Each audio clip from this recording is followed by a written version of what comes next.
Okay, hello everyone, my name is Ashish Bhokani and I'm doing mechanical engineering here at National Institute of Technology, Karnataka, Surathkal, in short NITK Surathkal. I interned through Indian Academy of Sciences organization at Indian Institute of Technology, Ropar. This place is around 40 minutes from Chandigarh. It is a bit isolated, but there are regular bus services available for you to go to Chandigarh.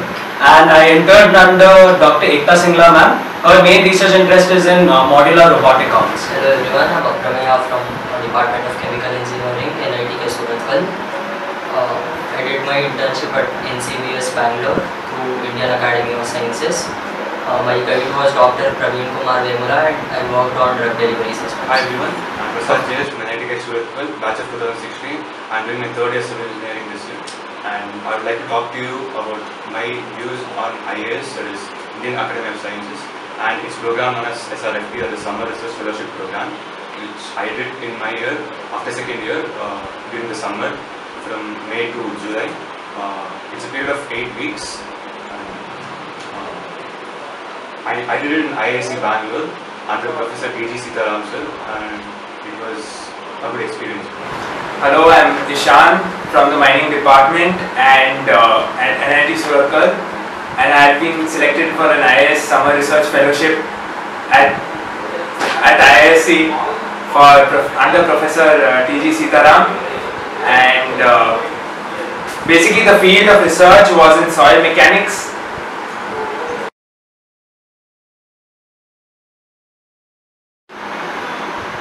My experience at this internship was actually really good and different. One thing I can say is that it ended very well. What happened is, in the first month, it was very slow. We were often found complaining that we don't have enough work and we have left our house and come to a place like this. But what happens is, initially you have to get used to the project. You need to understand the project and get to know what is needed out of from the project. So once you get to know that, you start getting work. The second month was actually very hectic. This thing I did was for 56 days and I got a stipend of 7,000 rupees per month. The overall experience was really amazing. The labs were all highly sophisticated and a lot of freedom was given to us working in the labs. And I was working under a research scholar as my guide was very busy. And there were some other interns who had come from US. There was no other Indian intern except me, and the other interns were from US exchange program. The work was focused on synthesis of immunosuppressants. We were trying to synthesize and encapsulate tacrolimus, which is a drug, inside hydrogels. So these were for prevention of graft rejection. The Indian Academy of Sciences had also arranged a lot of guest lectures from people from various prestigious institutes from India, and these lectures were on various topics. And in the lab we used to have regular lab meetings on every Friday. In these meetings we used to have discussions on work of each and every person in the lab. So the total stipend given to the candidates is 16,000 for 2 months. I received only 7,000 because I took the accommodation from the academy itself. This is basically base isolation buildings, that is to survive the buildings when there is an earthquake. So my area's interest was not actually what the professor was working under. So he gave me a work which is somewhat related, common to both the topics which he is working and which I am working under. So that is basically wave propagation through jointed rocks, which affects the buildings which is on top of it. So the thing is, you will not get the professor who is working on the same topic which you are interested in. You might get different. Okay, so I was basically studying under Professor T.G. Sitaram directly for the Bangalore Metro project, and the stipend given to me was 8,000 rupees per month, which was pretty much sufficient for my travel expenses because it was both on-site as well as having the study at the campus. When you apply to any research internship, first what you need to know is your own interest. What happens is, if you don't know your own interest, when you go to this place, most of the time you will be doing something related to the project. You will spend your time thinking about the project, reading about the project, designing something in the project, or documenting something about the project. So first thing you need to get right is your interest, whether you like it or not. how I got my interest is from the starting of my college. I had read a lot related to my field. So then I realized that automation and robotics is what I'm interested in, and that is what I spend most of my time reading about. So my suggestion would be for everyone to read as much as possible. There are many websites which come up with the newest technologies in every single field, many reviews on certain gadgets that are available nowadays.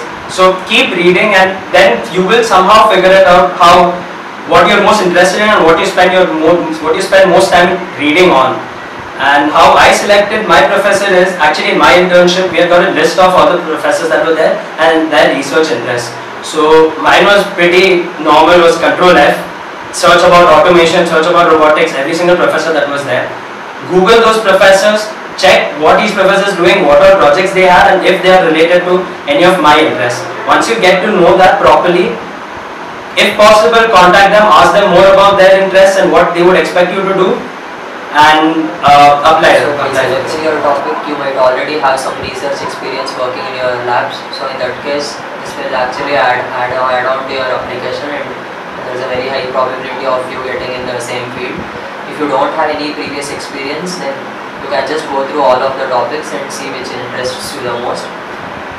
So there will be some topics in every field in which you might want to work in. And actually, in second year, you get the basic idea of what your branch is about, and you get to know all the topics which are in your branch, and depending on those topics you need to search, go to library and search using Google or something, and you need to get the basic idea of what each and every topic is, and like you need to analyze your skills based on the topic and which matches your interests, and okay. Being in mining engineering and staying in Bangalore, where you notice the underground Bangalore Metro project which is currently going on, I think that was the right topic for me to pursue in the future and specify in the IIS Summer Fellowship, which made me choose Professor T.G. Sitaram as my guide and a mentor for the project.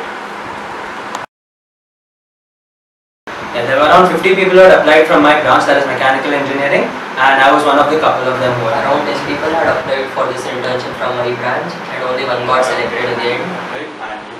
15 students had applied for the IIS Summer Research Fellowship, and only one student had achieved it.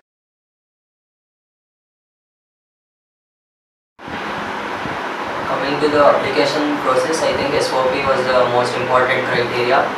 To frame a good SOP, it's always very important to make sure that it is as technical as possible, because when they are evaluating all the applications, they try to see if the student knows more of the topic and how interested he is, and all these, as these people are not very experienced and they do not know about most of the topics. If it's very technical, they feel the student is very competent enough. Letter of recommendation is also very important, and when you have a choice of taking a recommendation letter from an assistant professor and a professor, I think it's always better to take it from a professor. The CGPA is also a very important factor. Especially in our batch, most of the people who were selected had high CGPAs. It might also be due to the reason that they might have had good SOPs as well. But in our previous batch, most of them who had got selected had good SOPs but not very high CGPAs. So I think both SOP and CGPA are equally important. In my case, I had a good CGPA. So speaking about the CGPA, which is the main criterion which all the students speak about, I feel it's not a really important criterion in the IIS, but it can play a crucial role. If you have a good CGPA, you can have an edge over the others. That is the first. The second one is the SOP.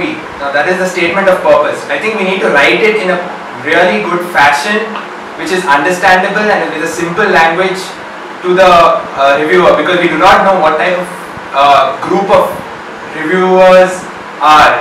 So we need to make it more simple and neat. Keep it clean.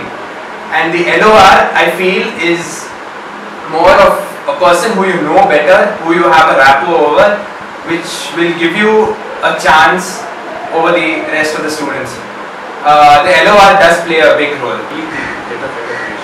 That is just a formality, I think so. You just need to approach a professor of your department or your department, and you need to get a signature from him, and you need to. The form is available in the SOP, make sure you don't simply write your name and blabber your interests like, I'm interested in this ABC field or in this XYZ field. Somehow your main aim is to convey to the professor your fields of interest and your expertise through the use of your projects and stuff that you have done in the past related in that field. The professor is supposed to understand what he or she can use from your skill set and get some output from. So be very clear about your SOP, be very expressive, make sure whatever is inside you can be expressed perfectly in that 200 or 300 words SOP. Then for the LOR, an ideal LOR would be where you will get an LOR from a professor you have worked with before in the past in that same field, and he or she has to be in a high position in the same department. But in my case, since I was a second year, I first didn't even know what my interest properly was, let alone working with a professor in that same field. So I had two options. One was go to any random high position professor in my college and ask him for an LOR, which I'm not sure whether he would have given me a good one or a bad one, or probably wouldn't have even given me. And the second one was go to a professor who knows me here and there, probably would have taught me and interacted with me. So I chose the latter option, of course. In that, I went to my physics head of department. She had taught me physics theory and lab in my first year, and she had asked me a general description about myself, biodata, resume, or whatever you want to call it, and the SOP that I'm going to send to IAS. She then asked me what I'm interested in, why I was interested in it, and she wrote the LOR for me. For the CGPA, what I personally think is, it matters when you don't know your interests perfectly and you don't have a project to back it up. What the professor wants from you is a certain amount of skills from your skill set which he or she can use.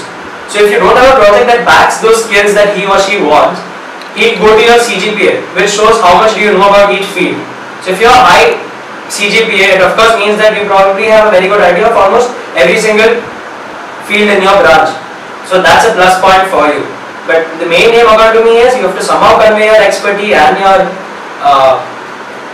skills to them through the use of your SOP or projects. I think LOR and the SOP plays a very important role, but the CGPA simultaneously can be a very crucial and key factor, which can be an X factor in the entire model of the IAS summer research fellowship.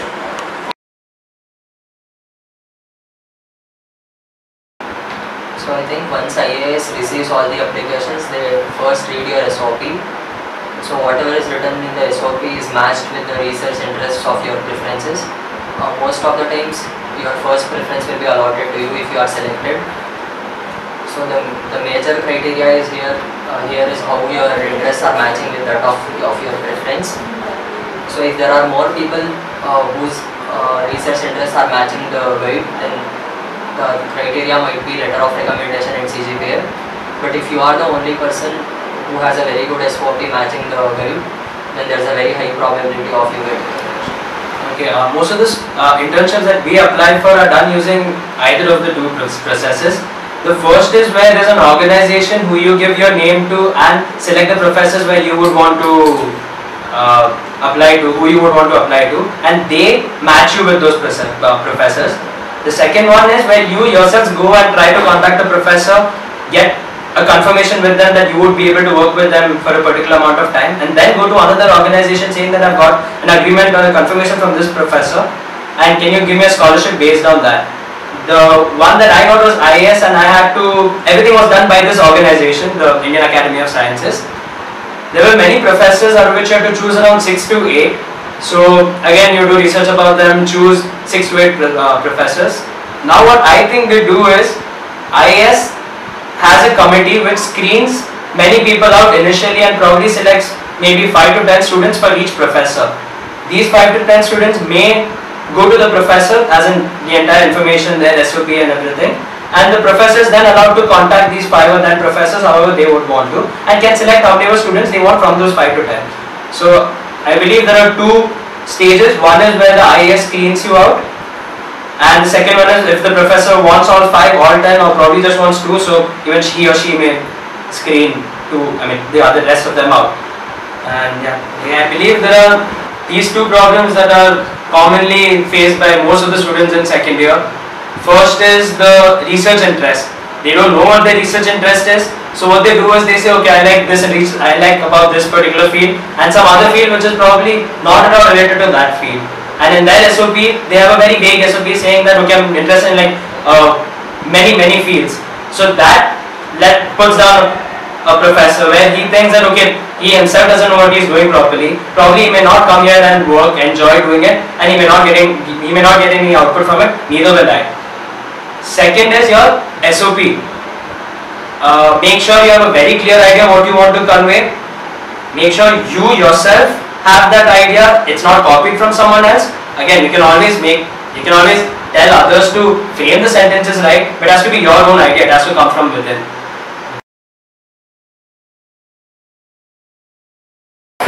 So some important suggestions are when you are selecting your category, so there are options for major subjects like life sciences, engineering, etc. When we are focusing on engineering students, it's better if you have your category as something else apart from engineering. This might be important because there are too many engineering students applying from most of the NITs and IITs, so your probability of getting selected will be much lesser. However, if your field is medicine or life sciences, you can still find some topics which are interesting, and the probability of you getting will be much higher when compared to you filling under engineering. So is that we need to apply as soon as possible before the deadline. So, and you need to select topics which are rare, very rare compared to the general topics, and you need to maintain a very good CGPA. That matters a little bit, but you need to maintain good, and it could be a very good opportunity for young researchers, and it will be a good time spending with experienced professors of the engineering. Suggestions or recommendations which I would like to specify to all the students who are currently planning to apply for the IIS Summer Research Fellowship is just keep your antennas open, you can make it there.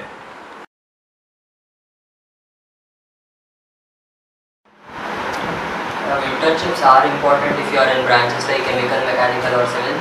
This will help you get an industrial perspective of what you are studying in the classrooms.